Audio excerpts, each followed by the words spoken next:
Class 10। आज हम करने वाले हैं टू लेता, यानी all the tenses in your class 10 syllabus और उन सब का एक क्विक रिकैप। ओके, सो बिना किसी देरी के शुरू करते हैं।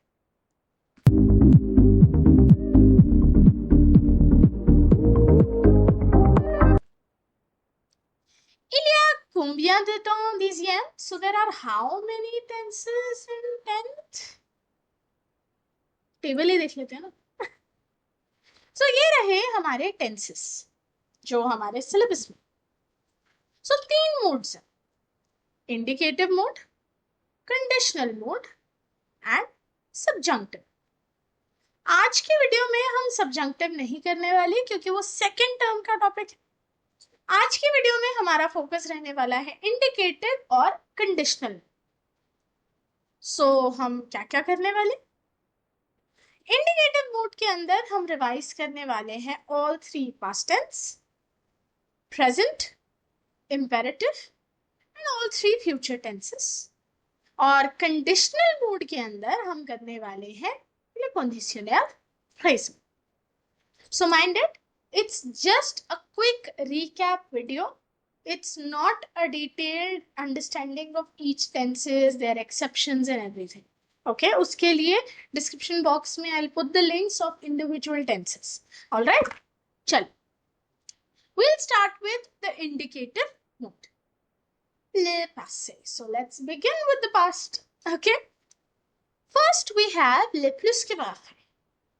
So it is used to talk about an action or situation that took place before another past action.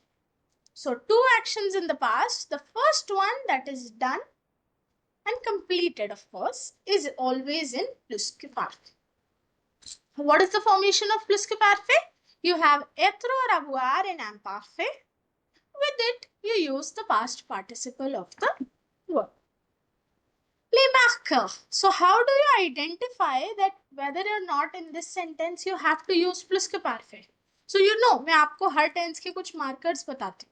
So इसी तरह plus que parfait के ये चार मार्कर्स, कौन? lorsque, aussitôt que and dès que। जब सेंटेंसेस में ये आपको दिखे, so you can get an idea कि शायद यहाँ पे plus que parfait आ सकता है if it is a sentence talking of something that happened in the past. ठीक है? So यहाँ पर 5 sentences and here you have to practice the formation of plus que parfait. Okay? Quickly do it by pausing the video and come back to match your answers with the slide right here. Okay? अब हम पढ़ेंगे next tense पे, which is l'imparfait. L'imparfait is used to talk about descriptions and or habitual activities of the past.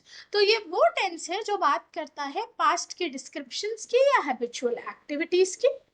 इसको form कैसे करना है? Present tense new conjugation से ONS cut करना है ताकि हमें हमारा रेडिकल मिले, और उस रेडिकल में you have to add the following endings. Okay, and what are the markers of imparfait? Quand, when we are referring to simultaneous actions.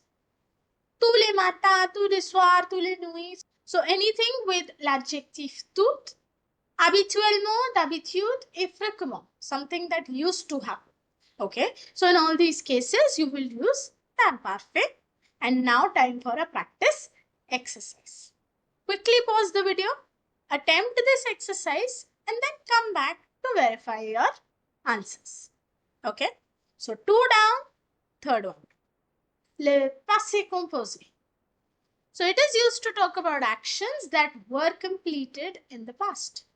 So थोड़े टाइम पहले जो actions past में पूरे हो चुके उनको हम passé composé के थ्रू बताते हैं। And formation कैसे होती है? We have the helping verbs in the present tense, and with that we use the past participle of the particular action. And हाँ, वैसे मैंने पीछे भी ये चीज नहीं बोली, बट यहाँ बोल देती हूँ कि जब भी être as a helping verb लगेगा किसी भी टेंस में, not just passé composé, in every tense, वहां पे पास्ट पार्टिसिपल्स को आपको मॉडिफाई करना पड़ेगा। ओके, आप मार्कर्स क्या है पासिव कंपोजिंग के? hier, dernier and earlier. So hier means yesterday. Yesterday के साथ कुछ भी given हो, soir après-midi, you use the passive composite. Dernier means last. तो उसके साथ आने, weekend, सिनेमा, कोई भी word given हो, you will use passive composite. And earlier के साथ जब months, years में time given हो, there you use passive composite. So practice exercise for the passive composite. Okay, pause the video, come on. And once you're done, match your answers with the slide right here.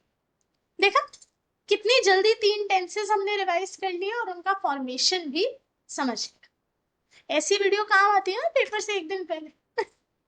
चलिए अब बात करते हैं present tense की। Present tense is used to talk about actions happening at the moment, और is a universal truth, या तो वो यूनिवर्सल ट्रूथ्स है या वो काम अभी हो रहा है। सो इसका कोई फॉर्मेशन रूल नहीं है, you have to remember the conjugations of the regular and irregular verbs. So एक चीज, in case of a preposition right before the blank, we never conjugate the verb, we directly use the infinitive of the verb. Okay, so this is one small rule जो मुझे लगा कि यहाँ पर मैं आपको बता दूं, क्योंकि कई बार एग्जाम में ट्रिकी सेंटेंसेस आते हैं जहां ब्लैंक से जस्ट पहले preposition होता है। आप पूरा दिमाग खर्चते हो अपना कि यहाँ कौन सा टेंस आएगा, कौन सा टेंस आएगा, तो मत करो, जरूरत नहीं है। अगर ब्लैंक से जस्ट पहले preposition है, you simply use the same verb which is there in the brackets. Okay, you use the infinitive form of the verb. And what are the markers of the present tense?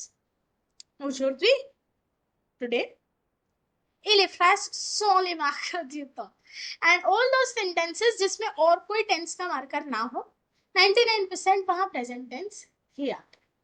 ठीक है बच्चा, चलिए एक quick exercise present tense की, जल्दी से कीजिए इसको प्रैक्टिस, एंड जैसे ही हो जाए यहां से अपने आंसर्स को कर लेना टैली।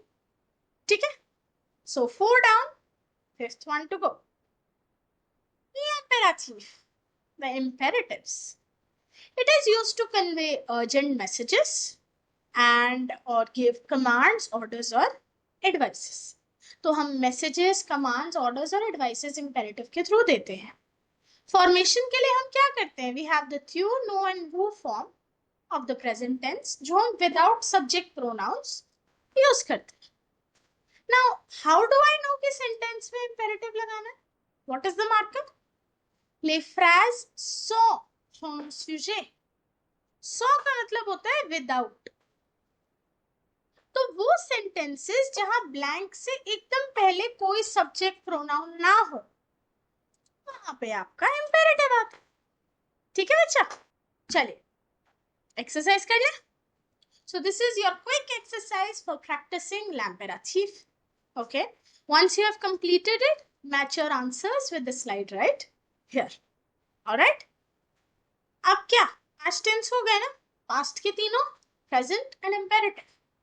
इंडिकेटिव मोड में जो लास्ट बचा है that is the future, the future, and we will start revising le futur with le futur antérieur. So it is used to talk about actions that will have happened by a certain time in the future. क्योंकि दो actions in the future, the first action that needs to be completed for the second one to happen, that is le futur antérieur. So formation कैसे होती है? We have être, avoir in future simple with the past participle of the verb. And what are the markers?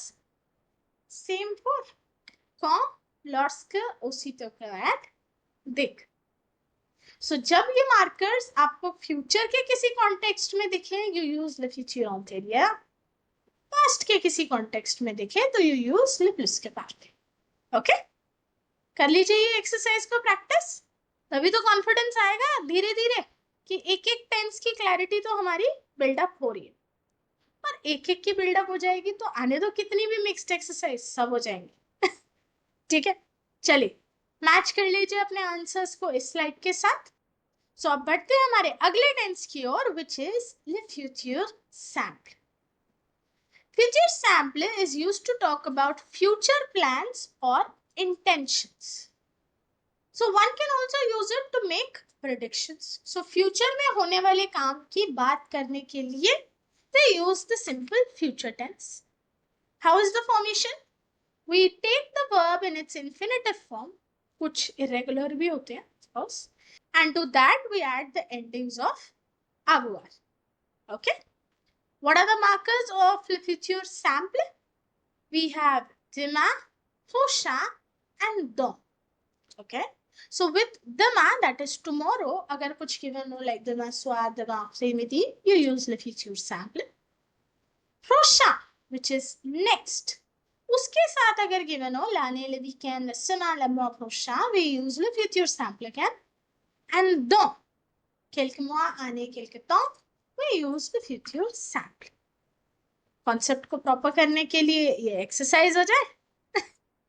जल्दी से try करिए ये and करके लौट आइए ताकि अपने आंसर्स को आप यहाँ से मैच कर पाए। और हम बढ़ते हैं आखिरी इंडिकेटिव टेंस की तरफ, which is the easiest of all, the future proche. It is used to talk about definite actions that are going to happen within some time. तो ये वो एक्शंस हैं जो जल्द ही होने वाले हैं। And how do you form the future proche? We take the alle verb in present tense, and to that we add the infinitive of the verb in brackets. What are the markers of using the future proche? We have dans plus minutes or hours. Dans के साथ जब minutes या hours में time given है, we have the future proche. Bientôt, which is soon. Immédiatement, which is immediately. So all these are markers of le futur proche. Alright. Last exercise of the indicative mode. जल्दी से इसको करिए try and करके लौट आए और अपने answers को यहाँ से मैच कर ले। ठीक है, अब इसी के साथ इंडिकेटिव मोड के 8 टेंसेस हमने कर लिए। अब आते हैं कंडीशनल मोड की। और कंडीशनल मोड में तो एक ही टेंस करना है, कौन सा? Conditional फ्रेजन. So conditional phrasal is used to talk hypothetically about the actions that might happen only under certain circumstances. So ये वो actions हैं जो शायद हों under certain circumstances. So formation कैसे होता है? We take the radical of simple future and to that we add the endings of imperfect. Okay? एक फ्यूचर का कॉन्सेप्ट, एक पास्ट का, दोनों को मिला के बना दिया कंडीशनल प्रेजेंट। ठीक है, what are the markers of conditional present? We generally use the conditional phrasing in a sentence of hypothesis, which is सी plus imparfait dans le conditionnel présent. So when with C the action is in imparfait, the next action will be in the conditional present. So quickly practice this exercise so that you get an idea of it and we move to the answer key. Okay? तो आप सारे tenses revise हो गए, but ये तोले तो की PPT incomplete होगी एक मिक्स्ड एक्सरसाइज के, राइट? आप सबकी फेवरेट मीते तो कोविनाब. So fill in the blanks with the convenient tenses. Okay, so in every sentence you will find a marker. जो अभी सिखाए हैं वो हर सेंटेंस में आपको मिलेंगे और उन मार्कर्स के हिसाब से ही डिसाइड करना कि वहां कौन सा टेंस आप लिखोगे। ठीक है, come on, pause the video, give this exercise a try, take 10, 15, 20 minutes, use your notes, go back into the video to check for the formation rules, the markers, and then come back, move ahead and tally your answers with the slide right here.